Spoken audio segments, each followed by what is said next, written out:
రేవంత్ రెడ్డి గారి నిర్లక్ష్య పాలన మూగ జీవాల చావుకొచ్చింది. వేములవాడ కోడెల మరణం తెలంగాణకు అరిష్టం.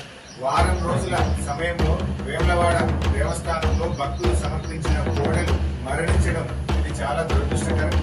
ఇది రాష్ట్రానికి అరిష్టం. దీనివల్ల భక్తుల మనోభావాలు కూడా బాగా దెబ్బతింటా ఉన్నాయి. నేను అడుగుతా ఉన్నా రేవంత్ రెడ్డి గారిని, ఆ కోడలకి ఇంత పచ్చిగడ్డేసేంత డబ్బు లేదా ఈ రాష్ట్రంలో? ఇంత గుడిది పెట్టి ఇంత గడ్డేసే సామర్థ్యం లేకుండా పోయిందా? ఎందుకు వేములవాడ దేవాలయం మీద మీరు శీతకన్ను ప్రదర్శిస్తా ఉన్నారు? ఎందుకు ఈ నిర్లక్ష్య వైఖరిని ప్రదర్శిస్తా ఉన్నారు?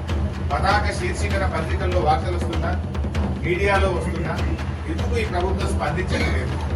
మీ ఇంటెలిజెన్స్ వ్యవస్థ ఏం చేస్తుంది? మీ అధికారులు ఏం చేస్తా ఉన్నారు?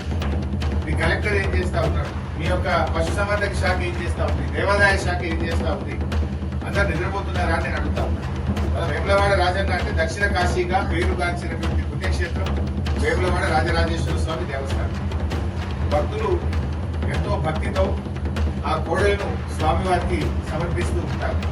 భక్తులు సమర్పించిన కోడలను కాపాడలేని దుస్థితిలో ఈ రాష్ట్రంలో అన్నింట్లా నిర్లక్ష్యమే. చివరికి దేవాలయాల మీద కూడా నిర్లక్ష్యం వహిస్తా ఉన్నారు.